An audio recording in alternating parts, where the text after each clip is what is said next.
Welcome to the 10th Annual Hour with a Hero. Please stand for the presentation of the colors and remain standing for the Pledge of Allegiance, followed by the singing of the National Anthem. Post the colors!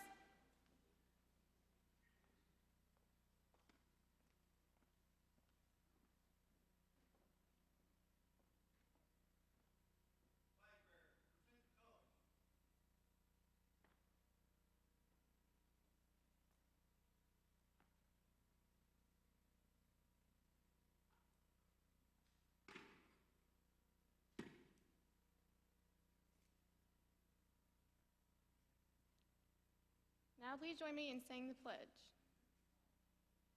I pledge allegiance to the flag of the United States of America and to the republic for which it stands, one nation, under God, indivisible, with liberty and justice for all.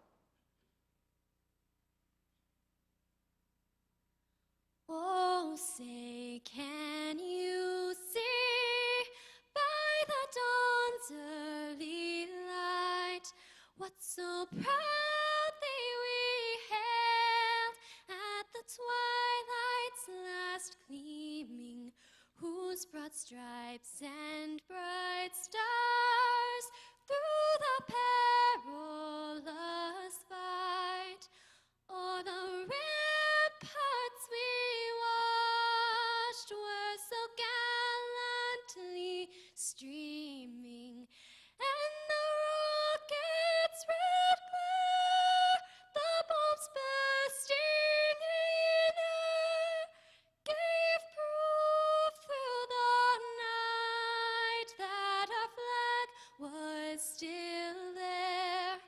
Oh, say does that star-spangled banner yet wave for the land of the free and the home of the brave?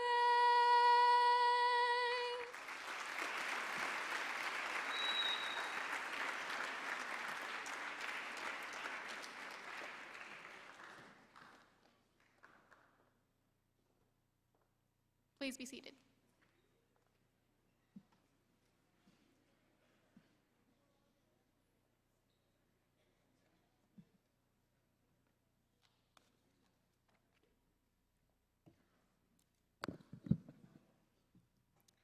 Every day, an American citizen becomes a part of the greatest military in the world. Every day, more than 22 veterans die from suicide due to PTSD. Every day, we walk these halls, do our daily routine without fear of war breaking out in our parking lot. Every day, we're protected by America's finest, and we're here today because of these people. So join me not just today, but every day in showing our appreciation for these veterans and active military members who risk their lives for our freedom. Picked us up from Okinawa. When we went to get on a C-130 to be transferred to Vietnam, they were unloading body bags. That was a rude awakening because I knew that me or some of the guys could be coming back that way.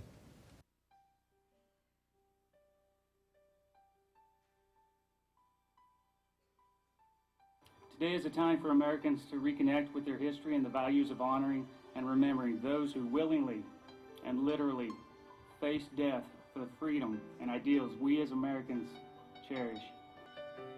Every day, we are defended by the lives of our fellow Americans. But who are they? My brother. My cousin. My dad. My dad. My grandpa and my uncles. My grandpa. My father, my brother, and myself. My dad, my father-in-law, my son, and my students. We are here today to say thank you, and we are honored to know you. There are many men and women serving today in all branches of this military, here at home and in places far away, some places you never knew about. And they are a part of the best trained, best equipped force in the world. We honor them and their families for the sacrifices they make each and every day to keep our country safe from terrorism, hatred, and injustice. everything that has to do with the United States of America, there's no place like the USA. I mean, whether it's freedom, or whether it's food, or whether it's your family, or whether it's entertainment, or whether it's just the good old USA, you miss the country. The American soldier, he has sacrificed his blood, his sweat, his tears, and sometimes even his life for his country. And we cannot fathom that because we have not walked through his shoes. We have not seen the things that he has seen. We have not heard what he has heard. So join me, not just today, but every day, in thanking a veteran.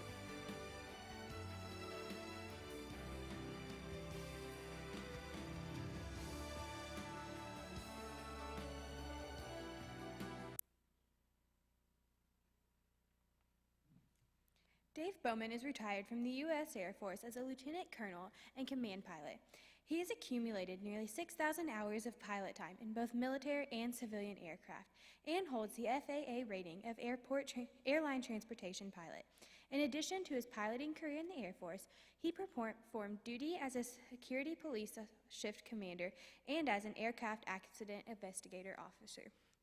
Having survived a Class A C-130 mishap in Okinawa, Lieutenant Colonel Bowman provides a unique perspective to the world of flight safety. In addition to his military experience, Lieutenant Colonel Bowman has flown as a charter airline pilot in reciprocating turboprop and jet-powered aircraft. Lieutenant Colonel Bowman performed as a director for a college aviation degree program, teaching classes in aviation history, aerodynamics, weather management, and safety. He volunteers with Chapter 732 of the Experimental Aircraft Association as a coordinator of Young Eagle flight orientations. In 2004, Lieutenant Dave Bowman was named Teacher of the Year in the state of Arkansas by the Aerospace Educational Foundation. Lieutenant Colonel Bowman was selected by the Arkansas State Parks and Recreation Association as the State Volunteer of the Year in 2013. He is a graduate of Casper College and the University of Wyoming, receiving his master's in counselor education from Southern Illinois University. Lieutenant Dave Bowman earned certification as a mishap prevention and investigation specialist from the University of Southern California. Lieutenant Colonel Bowman was awarded the Air Medal for combat flight operations in Vietnam. He is a past member of the Fayetteville, Arkansas Airport Board and an aerospace education member of the Civil Air Patrol. He is a member of the Board of Directors at the Arkansas Aviation and Military Museum. Lieutenant Colonel Bowman is a practicing father and grandfather residing in Fayetteville, Arkansas. Please join me in welcoming Lieutenant Colonel Bowman.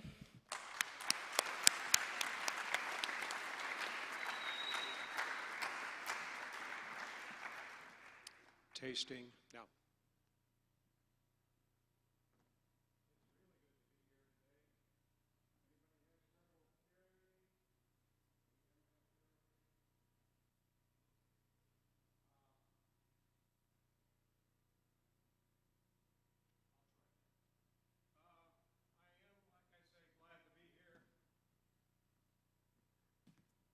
This one works? Okay, everybody wake up. I'll be here for a minute, then I'll wander around a bit.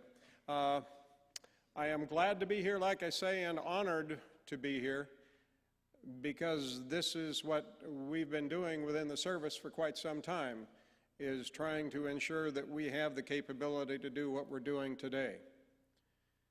There's a lot that goes into the concept of swearing to uphold and defend the Constitution of the United States, and this is part of the reason that we do this. Now, before I go any further, do we have any veterans out there in the audience? We've got some over there, and I know there was a couple more over here earlier. Thank you. I'm going to wander a bit.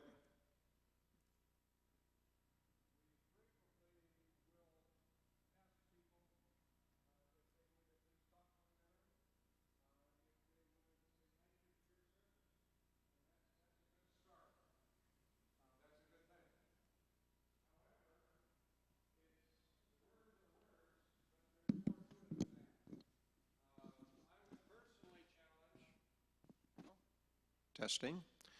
I would personally challenge you to get to know a veteran, not just by saying thank you, but get to know that person over a month or two or a year, but find out a little bit more about them.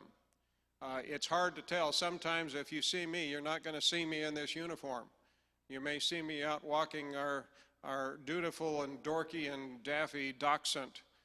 We have a small dog, but he thinks big. He likes to get out and play, and I do too. I've been known to chase squirrels. Anybody out there chase squirrels? Okay, there's a few people who have dogs. Okay, now, you're supposed to chase squirrels with a dog, incidentally. The concept is getting to know people, and in my neighborhood in Fayetteville, there is a person that lives there, and I had lunch with him and several other people here at the Springdale Rotary Club earlier this week on Monday. They had a Veterans Day celebration there. Really neat one. Did anybody get to go to that? It was mostly, okay, good. They had a really big show for about an hour, a little over an hour. They had singing, dancing, had music from those periods of time, and lots of veterans. Now, one thing that I was impressed with is that I brought a veteran friend with me, a neighbor, in fact, that if you just saw him, he's white-haired. He's walking along, and yesterday was his 93rd birthday. He's 93 years young. He was a Marine. Well, he's still a Marine. Do I have any Marines in the group? Okay. The basic concept is he got off a little boat on a beach called Guadalcanal, 1942, along with a bunch of the other Marines, and he stayed on that island for about a year. If you walked by and didn't talk to him, didn't know what he was doing, you wouldn't know what was happening that way. But for those of you, has anybody ever heard of Guadalcanal? Okay, there's a few hands that went up. Do you know who we were fighting against in World War II in the Pacific? Anybody raise your hands if you know? Okay. For the rest of you, it was the Japanese. The Japanese government, has anybody heard of Pearl Harbor? Okay, we're getting there. Okay. That was brought on by the Japanese. The reason I bring that up, among other things, is that I was with a young woman here recently. We were walking by that neighbor's house, and I mentioned to her that he had been at Guadalcanal, which for those of you who haven't looked in the history books, that was an incredibly challenging time. There were huge losses of American personnel, and the Marines were right in the front lines of that. It was a tremendously difficult situation, and I was telling this young woman who was a junior at the university about this, and I didn't see any flicker of recognition when I mentioned Guadalcanal. And so I said, do you know what that is, what that was? And kind of like, well, was it in World War II? I thought, oh, okay. I said, how's your knowledge of World War II? And she kind of looked off in a distance and didn't really know. And I said, okay, so do you know who we fought against in the Pacific Theater? She didn't know. The point is, there is a certain amount of learning that needs to be done so that we don't repeat the mistakes of the past. Now, in World War II, there was many things that happened that were incredibly difficult for people to deal with. My friend is named Chilt. He eventually became a minister. He started his own music department, and he would be right at home here performing for you today. He plays a piano, he has a keyboard, he's created soundtracks. He is up and running and doing incredibly good things. That's the whole point, is that he's still serving, and that's what you'll see with a lot of service members. For instance, the people here who presented the colors today, they were in the service to the country. Now they're still serving their country, and that's something to be proud of. So, the concept is, World War II was a real big piece of history. I wound up going through grade school. I was living close to an Air Force base in South Dakota. I went up behind, oh good, Mount Rushmore. I've got a guy here in the front row who has a Mount Rushmore t-shirt on. Great attention step. Thank you very much. I was up there fishing. There are some neat little beaver ponds up there, and I was fishing, and coming up behind me, I didn't know, but the local Air Force base, they had taken off one of the bombers. It was flying. It had 10 engines on it, biggest bomber we ever built. It had 6 huge reciprocating engines with propellers on the back of the wing. It had jet engine pods on each wingtip with 2 jet engines. And it came up behind me. I didn't hear it, see it, until it came right over the top of me. They had done a scenic tour around Mount Rushmore. So if I was down there, I'd walk right around you, and that would be good, okay? Okay, so it came right over the, boom, right over the top of me, shook my rib cage like, is anybody okay over there? And sometimes people fall out of their chair in that part. Anyhow, it was creating little rivulets in the beaver pond in front of me. It was like a mini earthquake. It really, really got my attention. It went off in the distance. There was smoke curling out, and I thought, really want to do that. And within about 6 weeks, I got to go to an air show. I got to go to that Air Force base. I got to climb into that bomber, and I was seriously hooked. Now, I became a pilot, but it took me quite a while to get there. I had to get good grades. I had to take care of my body. Anybody out there ever use earbuds? There's a couple people out there right now. Okay, keep the volume down, okay?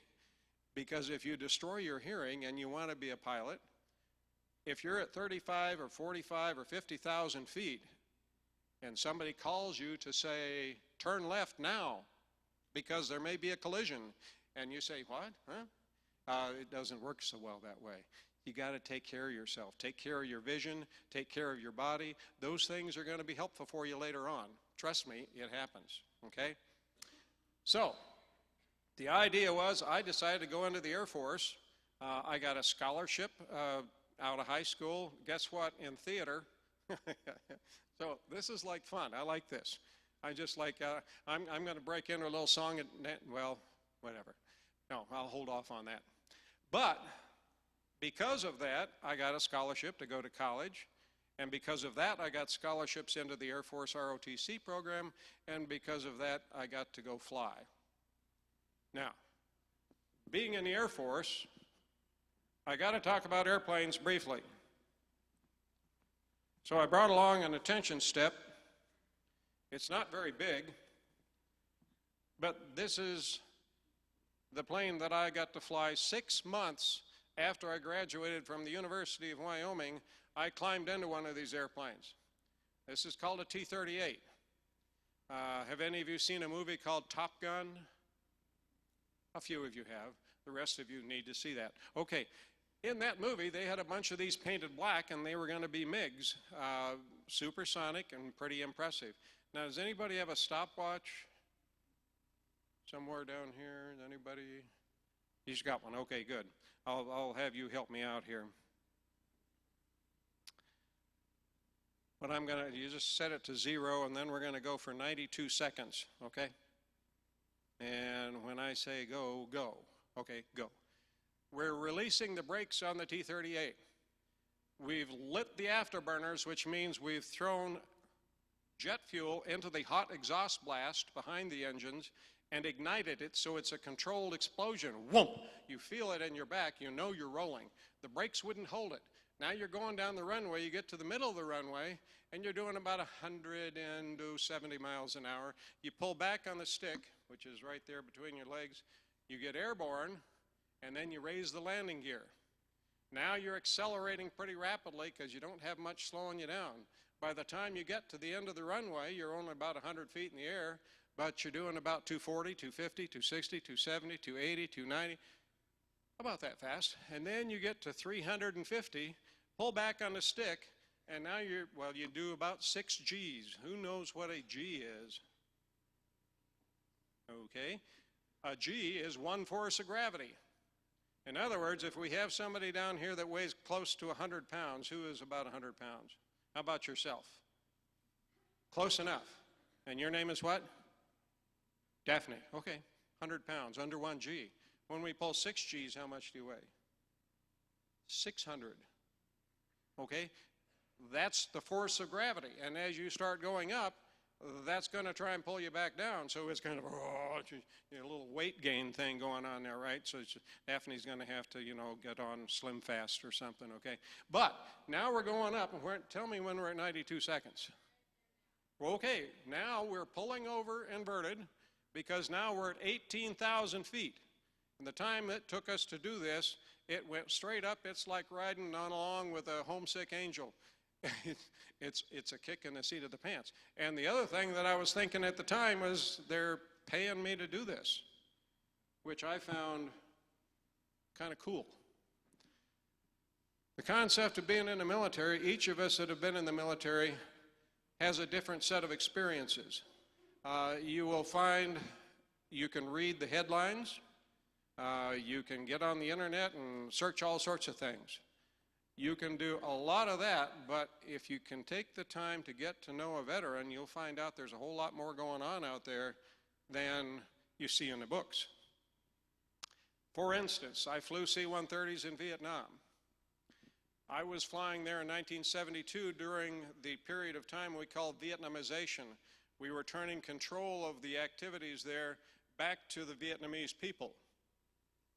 Now, that having been said, they announced in the newspaper that all of the Army Special Forces had been removed from Vietnam. And I was assigned to go to a place called Cam Ranh Bay, which was a beautiful, beautiful beach area, big runway, but we had closed it down. There was nothing there except the runway. And I went in there to offload cargo, food, ammunition to a group of Vietnamese Army people.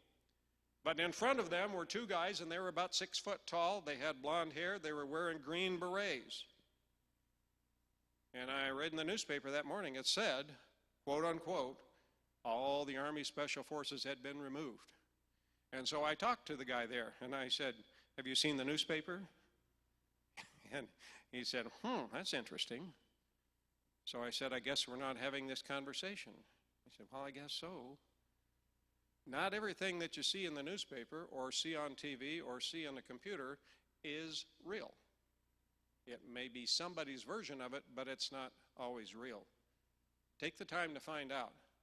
Later on, after Vietnam was over, they had way too many of us pilots, and so I got this little functional badge here, which means I served as a security police shift commander in Okinawa.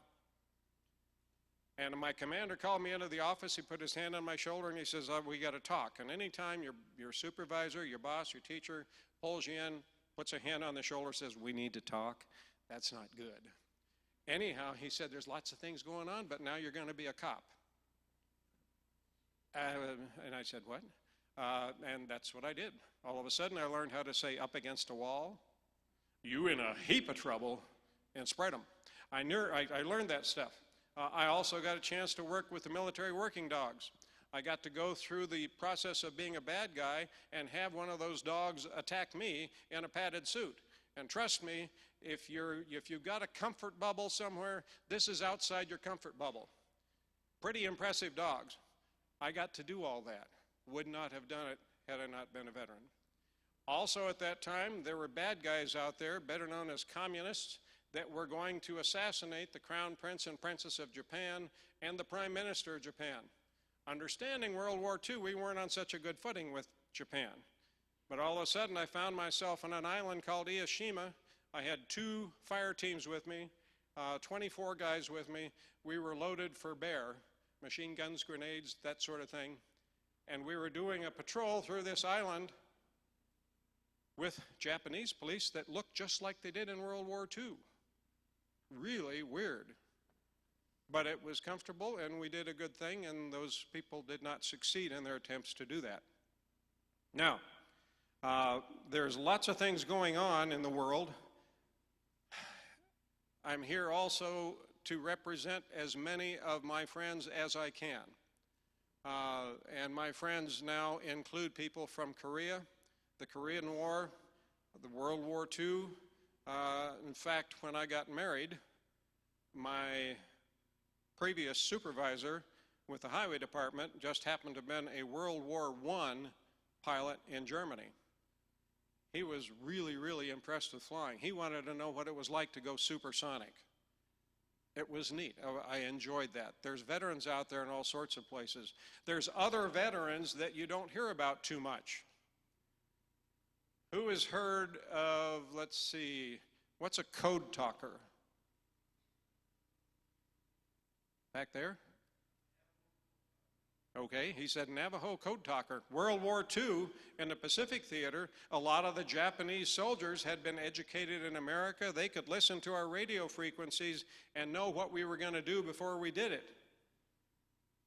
All except for there were Navajo Indians, Native Americans, as well as some also from some of the Plains Indian tribes, and they were enlisted into and helping because they could speak their own language on the radio frequencies, and the Japanese who were listening had absolutely no idea what was going on. It was incredibly good. Now, funny thing, I guess, in a sort of an unusual way, the U.S. cavalry was always chasing the Indians in the movies and in the real world frequently.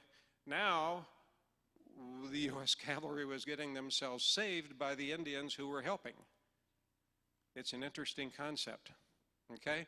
So, code talkers. I got to meet one of those at the National Cemetery. If you get the opportunity, Saturday, this Saturday, go down to the National Cemetery. There's a 5K run that's going to go on there at the cemetery, south side of Fayetteville, and I got the chance to do that the last 5 years in a row. We're raising money so that we can expand the cemetery to support more veterans. We're one of the very few cemeteries in the United States that can do that. So if you want to come down and help, get to meet some interesting people, come on down. I'll be on my bicycle. You'll see 2 American flags on it. Okay? Now, who's heard of a WASP? What's a WASP? Say again? Okay. A WASP would be Women's Air Force Service Pilots. World War II, all the men were at war. Women were not allowed in combat. And so when the huge number of airplanes that were being built at the time, they had to be tested. They had to be flown to the combat areas, and they picked a group of women, several thousand, that became pilots and went out there and did that, although they were not in the military. But they're veterans, aren't they? There's a lot of folks out there, a lot of things. Take the time to get to know people. It's a good thing. Now,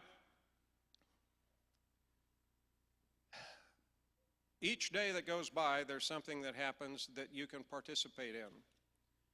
Take the time to talk to people. Take the time to find out what's going on. I went to a meeting here a while back, and as I mentioned earlier, people will come up to me and say, "Thank you for your service." Well, there was a presentation, and the presentation was given by a woman who was the first Vietnamese-born lawyer licensed to practice law in the state of Arkansas. Interesting. I went over and talked to her. She and her family got out of Vietnam just before it fell, and when I was saying what I did, I flew C-130s in Vietnam, she hesitated for a second, and then she basically jumped on me and gave me what we would call a rib-cracking hug while she was sobbing and saying, "Thank you, thank you, thank you," because that was something that really, really touched her and touched me as well. Ordinarily, I'm a pretty mean and manly kind of a guy, but when she was hugging me and crying in my ear, I kind of got a little emotional myself. I say that because when I went to the Springdale Rotary Club this week, Monday, there was a guy there. He was a Vietnamese Army veteran. He had received the equivalent of the Medal of Honor. Just happened to be that I had met his daughter that day, and now I got to meet her dad and her mother. I got to meet the whole Vietnamese family there. And when you hear somebody say thank you, that's good. That's a first step, okay? That's a first step. Follow up on it, get to know people. It can be very, very interesting for you. And with that, I will let you return to normal livelihood. I would invite you to come to the run on Saturday morning 8 o'clock, rain or shine, we're going to be out there. And it's a good thing to participate in. Later on, we'll be putting wreaths on the cemetery headstones. And that's another fun thing to do, really enjoyable, lots of people out there. You'll get a chance to meet one of my friends there. His name is Eugene Keister. Eugene was with Patton's 3rd Armored Division, Battle of the Bulge. Interesting guy, but you'll have to get to know him yourself. Thank you very much for your time. I hope I didn't bore you too much. Thank you.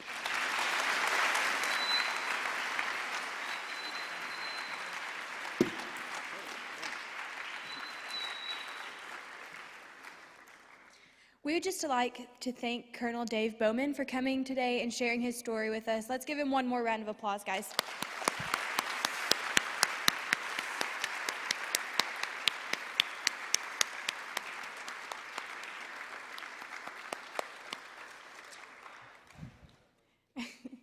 We would also like to ask any veterans in attendance to please stand so that way we may honor you.